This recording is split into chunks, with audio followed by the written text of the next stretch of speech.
So, what is happening this week? We've got, well, it's as of recording, it's Tuesday, the 5th of November, which is not only Guy Fawkes Night, but also the biggest fireworks session in the States there could be.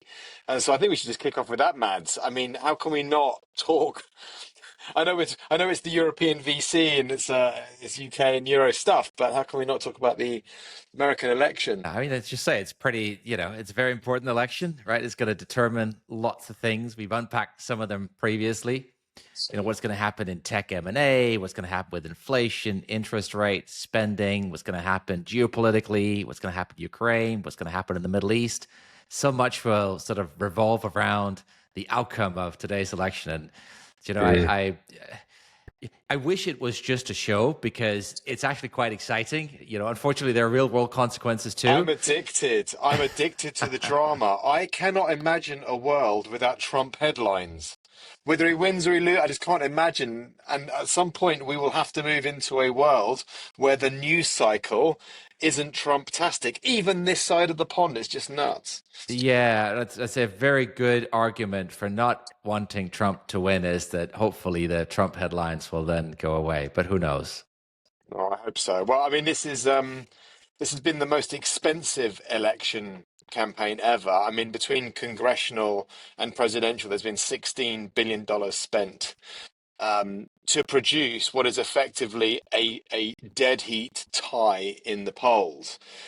Nearly half of all voters have already voted. So who's your money on? Well, because we made the bet, and I put money on Trump, especially because I think the last couple of weeks he's looked stronger, and right up until yesterday he was ahead in Pennsylvania, which I think is going to be the deciding state. And there is your market, right? Because that's really what it all stands and revolves around, which is it may be a little bit tragic when you think about it. Most important country in the world. This huge democracy, biggest economy, so much money spent, and at the end of the day, it comes down to probably a few tens of thousand voters in a few key states, and it all feels a little bit nuts that they're the ones deciding the trajectory of the globe for the next 4 years. But so be it. That's the game we're in. I do think that if one takes a slightly more generous interpretation of some of his policy program, I think that might be good news for some folks. I think especially around M&A, where we have had kind of the current regime, Lina Khan, has been quite, should we say, antagonistic to big tech, which has meant just less tech M&A, which has meant less liquidity in the venture ecosystem, which has meant less money for startups. So there is kind of that angle. On the other hand, there is kind of all the stuff he's been talking about with, forcibly removing immigrants, the tariffs, all that stuff is just, it's probably not very good economic policy. It's going to drive inflation and interest rates up and would really just hurt everybody, not just Americans, but everybody in the world. So, it depends, I think, a bit on your interpretation of whether you take a generous view or you take a more sort of literal view of the things he said. I think it's also worth saying that a lot of people watch the sound bites of him, and I fall prey to this. I watch the sound bites, but when you actually watch the full sound bite in context, okay, he still sounds nuts a lot of the time, but it's not. It's almost defensible nuts. I can see he's just using colourful language and kind of being very expressive, but when a lot of the media soundbite him, he can sound absolutely Fruit Loopy until you watch the whole thing in context. I did that with the Joe Rogan show. A lot of that stuff sounded nuts on the Twitter or the X excerpts, but when you actually listen to it, it's like, okay, I don't like you. I think you're a very unpleasant human being, but that wasn't a representative view of what you were saying. Now, one of the acts that it feels and sounds and smells like he is going to reverse is the Chips Act. So this is yours on the docket. I mean, we're reading Noah Smith, so reading Noah's article, which was effectively why on earth would Donald Trump want to reverse the Chips Act? He doesn't come up with an answer. Now, I don't know what you took from the article, so I'm going to hand over to you. What was your take and what was your read? Noah Smith, he is very firmly in the camp of not Trump, but he's also a very sensible kind of very centrist economist who's, I think, just produces lots of good analysis of what's going on in the state of the world, and generally is a positive and optimist, somebody that I enjoy reading. I think, and what he sort of pointed out, and others have too, is that generally the CHIPS Act was a bipartisan piece of legislation, and it's been seen as incredibly Yeah. successful. So the overall bill was $280 billion, so a huge piece. But kind of the important part there was the roughly $52 billion allocated directly to semiconductor research and manufacturing. And the important part there of that was kind of the roughly 40 bill allocated to manufacturing incentives, alongside another $25 billion in tax credits. And so the idea here is really to use that money to stimulate the development of the US semiconductor industry. That has been so successful that others have copied it. So we have the European Chips Act, where the EU similarly tried to sort of put aside a lot less money, 11 billion euros, and then we're hoping to drive 32 billion euros of private investment to crowd that in alongside. And if we look at some of the results we've had to date, so in the US, the Semiconductor Industry Association, they've made an analysis saying that they are expecting as much as $400 to $500 billion of investment coming out of the roughly $40 billion allocated to those manufacturing incentives. And that's phenomenal. Any government that can put in 40 billion and drive a tenfold, 10x investment they're just going to be creating so much in the way of jobs and improved trade balance and economic prosperity, and it's going to be such a positive thing. And sort of that's when you look at the CHIPS Act, really what it's driving. Which is also why when folks are talking about maybe repealing this, it just sounds absolutely nuts because it's seen as But so what's your take successful. on why? Because Noah Smith didn't quite. He was very No. non-committal. I mean, it feels like it was a Biden act, and therefore it's going to go on an emotional basis. But what was your take on So, why it would so, be repealed? so, yeah. So this is back to what I said earlier: is are we taking Trump literally, or are we maybe giving him some artistic license in terms of him saying stuff off the cuff? And he's, as you say, he can often come across as a bit of an unpleasant human being. I mean, he will oppose anything just because it comes from the other side, at least rhetorically. The question is, if he gets reelected, if he gets into power, if he got into power, would he actually cancel it? And it just seems such a nuts thing to do, something that's been so Well, Mike successful. Johnson repeated him. I mean, by all reports, I mean, there's on camera him saying, and Mike Johnson, Speaker Johnson, repeating him. But maybe he's just repeating what he's heard rather than what he's been briefed as actual action. That's the question. Has he been told, right? Has he Yeah, been told that the thing you have to go and do is to basically poo-poo anything the existing administration has sponsored?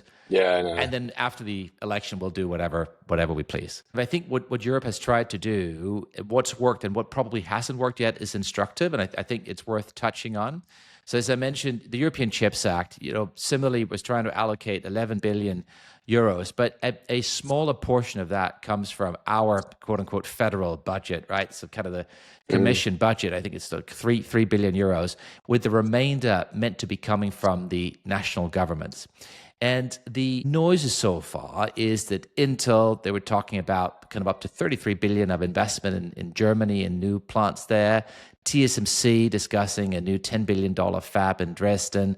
Because Infineon, that's working similarly, well. TSMC going to Arizona has worked really well, hasn't it? extremely well. Yeah. The people are saying that their plant in the US now is performing better than the plant in Taiwan, which would Mm, be an extraordinary success for the US. So mm, there has been talks in Europe about some of these plants and some of these things. And if you're generous, you can kind of tot it up to maybe 50, 60 billion euros. But the challenge is that when we look at the progress of how much digging has actually started, how many shovels have gone into the ground, we're just nowhere near as far along. Lots of questions around Intel in general. Will they be able to pull through? Possibly not. And other companies, kind of the ideas were there quite quickly, but have we then seen the action on them? And I think some of the differences is in the US, the federal government was able to provide more funding directly, out of the big central pot, as opposed to having to rely on individual states to do it, which is always more complicated. You were able to have streamlined regulations and especially approvals to make it very quick to get things rolling. And of course, you have an existing ecosystem, which is bigger in the US. Although we often use that as an excuse. And we've got semiconductor expertise in Europe that we should have been able to rely on. So it seems like we just haven't been quite as bold, maybe quite as ambitious. And you can only hope that there is a sort of release 2 of this, a version 2 of this from a European perspective that gets beefed up a little bit so we can actually get a move on and get not from 10, 20, 30, 40 billion, but into the hundreds of billions we need to really create a truly competitive industry in this space. But the obvious answer is to get SoftBank and the government in the UK to push Arm to build a chips factory in Cambridge, right? That would be the obvious of the obvious of the obvious. I wonder if that could happen. Yeah, I'm sure if the government puts enough capital behind it, it probably could. But again, previous government was talking about quite a lot of funding set aside for semiconductors. Yeah, but I think they were talking about it is in headline terms without actually allocating the money in the budget. New administration comes in, finds out that promises have been made, but not necessarily the funds allocated for, and ambition has now been scaled back a lot. And so the question is, was it right to spend as much money on increasing public sector salaries and pensions, right? Which is a noble thing to do, but maybe we should have put a little bit more money into investing in things that will create future wealth, as opposed to just spending money we don't even have right now. So reading all of the recent reports, and I've seen something in the FT from Starmer himself. He wrote his little letter.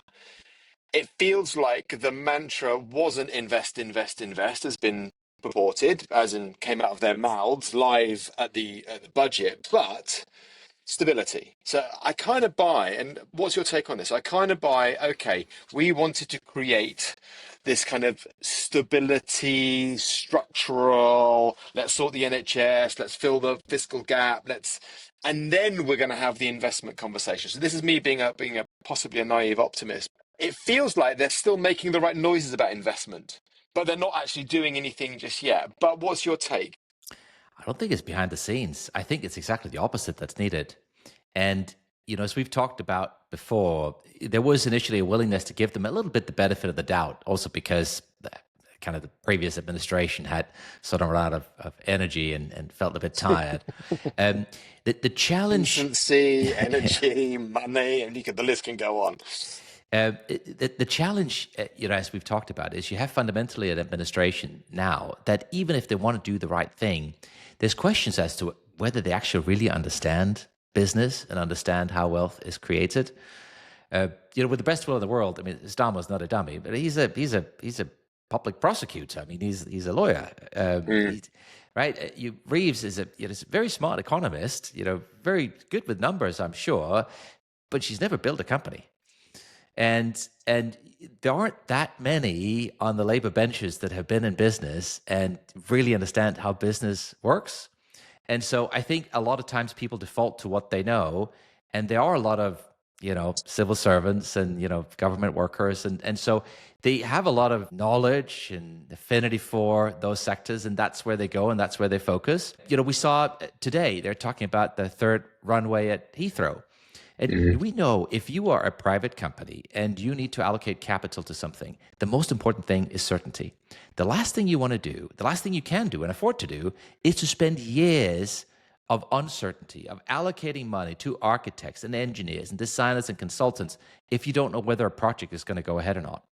And so what governments could do is not go behind the scenes, go in front of the scenes and say, we are open for business. If you want to invest here, if you want to expand and invest in infrastructure, airports, energy, if you want to do this stuff, we are going to fast track approvals. We're going to make sure you can put the shovels in the ground quickly, right? We're going to make stuff happen. Instead, what the government has said, the official line is, well, why don't they develop all the plans and the applications and put them in, and then we'll tell them what we think and whether we support this third runway or not. And that is exactly the wrong approach to take, right? You got to be in partnership with business, not behave in this bureaucratic way where it's like, well, first you do all the work and spend all the money, and then, later down the line, we'll tell you whether we think it's a good idea or not. No, no, no. If you But you want to don't. get But dynamism you, back, you got to take a different approach. but you don't have to be a business builder, an entrepreneur, an investor to understand that resolving resolving and creating the frameworks for investment are smart things to do. So I kind of get what you're saying. I mean, maybe it's the previous point you were mentioning, but they know this. They don't need to be the smartest business people on the planet to understand that you need investment and you need smart people doing things and you need innovation.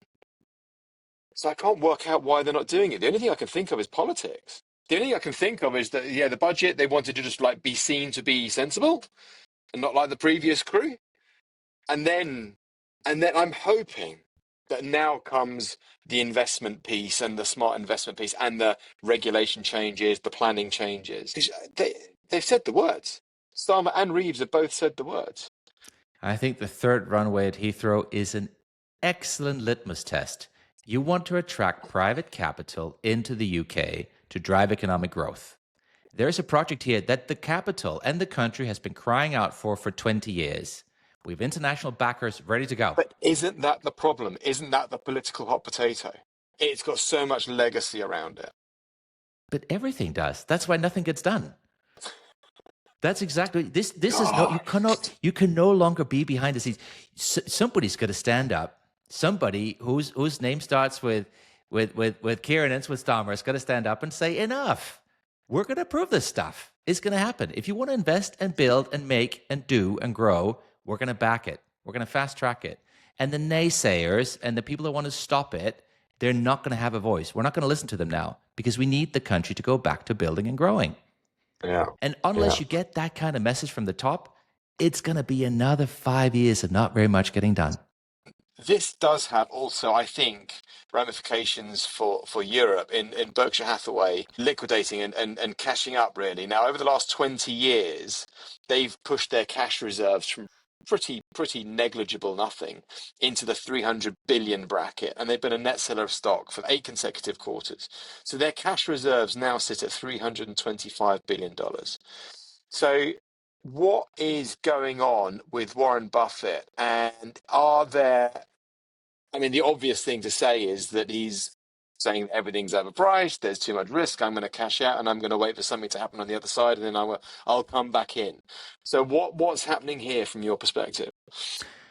He is, arguably, I can't even say the smartest investor of our generation because he's not even from our generation, right? He's from the 1820s. He's in black and white still. Sometimes seems like that. He's been around for so long, you can barely count it, and it's just phenomenal that he stayed on top for so long and made so many. 96, the dude is 96. It's unbelievable. So many incredible bets, and he often said, "I, only invest in things I can understand really well." He always stayed clear of technology, right until Apple stopped being a tech play and started being a fundamentals play. Right, when you can buy Apple at a price earnings of 10, that's when he leaned in heavily and did the investment of eternity. Right, nobody's ever made that much money. He tripled his. It was a 3x in 10 years, was it? Yeah, but the amount put in, right? It's one thing to put in $1 million and get 3 million out. It's something else to put 69? in. Did he do 69 billion or something? That's it. Something else to put $60 billion in and take $180 billion out, right? It's just nuts. 60 billion. Wow, what the hell? Yeah, it's a whole different ball game, and there are just not that many opportunities coming around where you can deploy that much capital and get that kind of return. So he's done it. He's done extremely well. What is happening on so many aspects? U.S. equities are expensive. They're expensive now. They've been growing extremely well for a long time, and many people expect some mean reversion. Right? Expect that after 10, 15 years of exceptional returns, the S&P 500 is going to start to slow down and returns over the next 10, 15 years will be lower. And what's the one thing that can really change that? Well, that's the paradigm shift we see in technology. It's AI. I mean, we talked about all the cases. We spoke about them earlier today. Companies being able to take hundreds of workers out of specific functions, massive cost savings, and the ability to increase customer support and quality at the same time.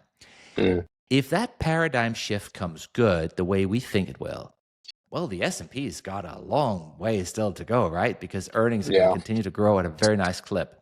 But if you're Warren Buffett and you're 96 and you don't tend to invest in things that could potentially happen, but you like to invest in the numbers and the fundamentals, well, this is maybe a play that's a notch too speculative. And so he's going into cash. And I guess with his investment strategy and philosophy, that makes sense.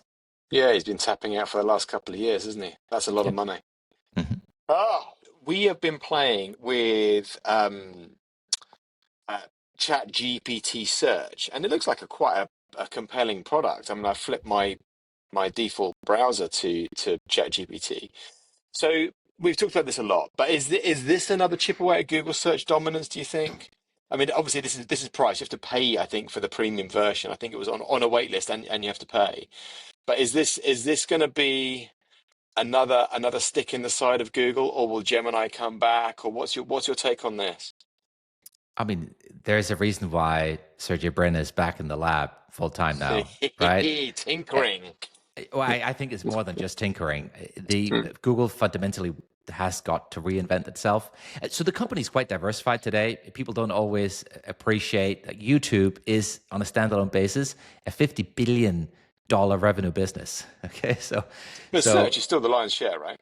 I mean, yeah, I have not search seen the stats in a long time.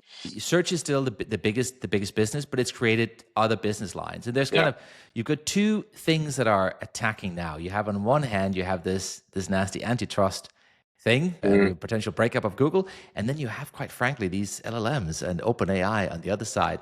But, people talk about Perplexity. I think it's a very nice product. I don't frankly see them having the momentum that OpenAI does. Yeah. And OpenAI is formidable. The engineering, the quality of the products they push out, the speed of iteration. I like Gemini. I think there are some aspects to it that are very good, but gosh, Sam Altman, he's ahead right now, and if I was Sundar over at Google, I'd be a little worried, I think. Yeah, I'm with you. I'm with you. Maybe it's what you know and what you're used to, and I dare say it won't be easy to flick flack between and test, but GPT is very, very smart, and they're doing well. I mean, the next topic was, big tech enjoying all the gains from this AI boom, and it looks like since GPT's launch in November 22, it's just been, cosmic $8 trillion of market cap. It is just mega. Where next, I guess, is the obvious question, and where can Europe play? I think we've got to get into the game on semiconductors, as we Do spoke you? about Do you earlier. think we're going to have to make some chips? Yeah, also because that's strategic. We've seen Yeah. shortage of semis before, and it goes into everything. It goes into cars. It goes into defense. It goes And into it's not going anywhere, is it? It's not like there's going to be a supplanted technology. I mean, if you're not making chips and being very smart about it, then you really should be. yeah. We've got stuff to build on, right? We got ARM with architecture. We got ASML, which creates so much of the foundational technology. Mm. So there's a lot of stuff here. I think saying we can't do anything is just a bad excuse. So we just need to Yeah, have no, I totally agree. more ambition. And I was speaking with a family office last week who were talking about their strategy of investing in AI is either the UK or the Bay. So they only look at for AI, for the smartest brains, for the talent, they only look here or there. And I thought that was a really interesting, obviously only anecdotal, but I thought it was a really interesting point. I was like, yeah, that we have some ridiculously smart people here. So let's hope they get utilized and we build some stuff. Now, a change of mode. The last thing on the docket is the Balderton annual report on startup founder mental health. So there's been a lot of shifts. So they do an annual survey, and this year they surveyed 128 entrepreneurs. And what that report has shown is that stress is a significant problem, and it's gone up by 62% from last year.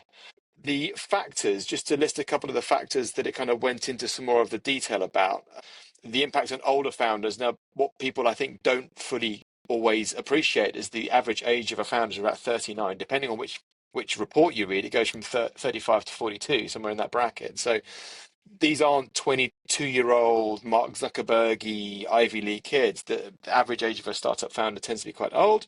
founders don't like talking to investors is one of the aspects that came up, which I understand, having sat on both sides of the desk.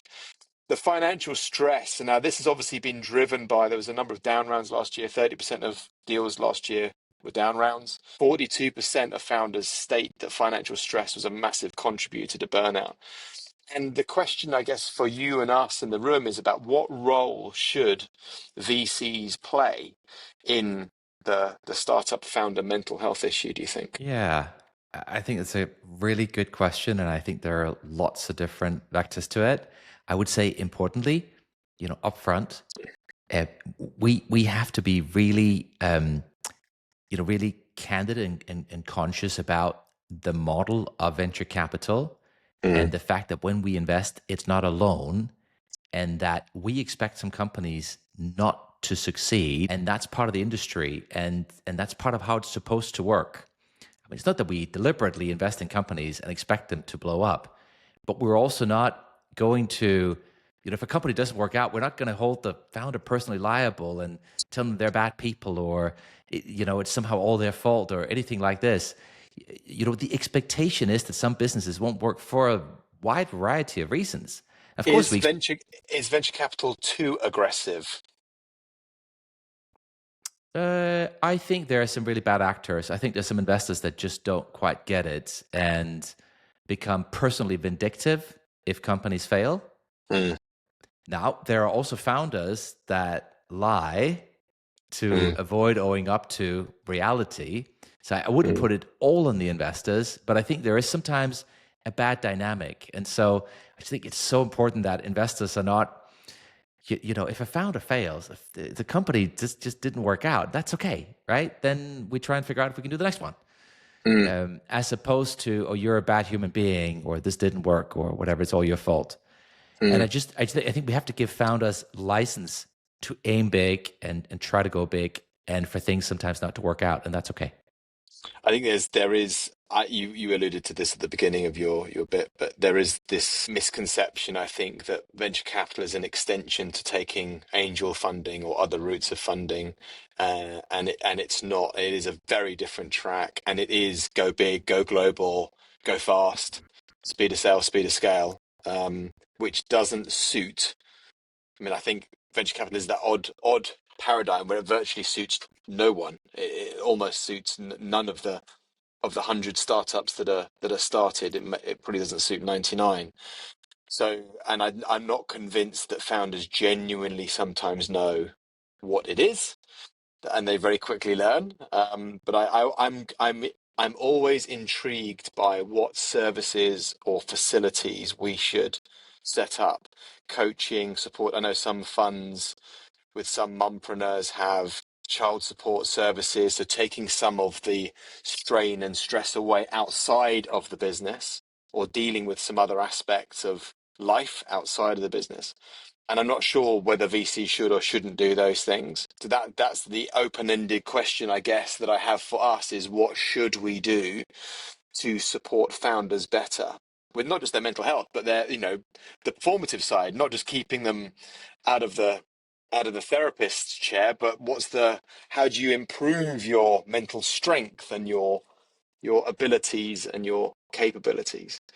So I don't know if you have any closing thoughts before we wind up, my dear man. It is a performance sport. Succeeding with a startup, and I don't mean a lifestyle business. I don't mean starting a company that you borrow a bit of money for and you build a nice little business, but creating a technology startup that you want to build into a leading global company that's a category leader that will compete in markets across the world. And with compete, I mean you defeat the competition, right? Really become Mm, number one. To do that, that's like saying I want to become at the top of the podium at the Olympics. That mm, means you're going to have to be, and you're going to have to create a team that is the best of the best in the world at what you do. Now, everything else flows from that. So there will be a lot of sacrifices along the way, right? yeah. Just like the Olympians who clinched the gold medal, they have not had the same life, the same hobbies, the same free time as maybe others that didn't choose as hard a route. And I think Mm, startups are the same.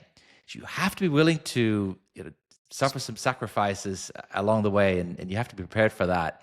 I think sometimes people get a bit confused, and there's kind of generally we want to create more companies, more businesses.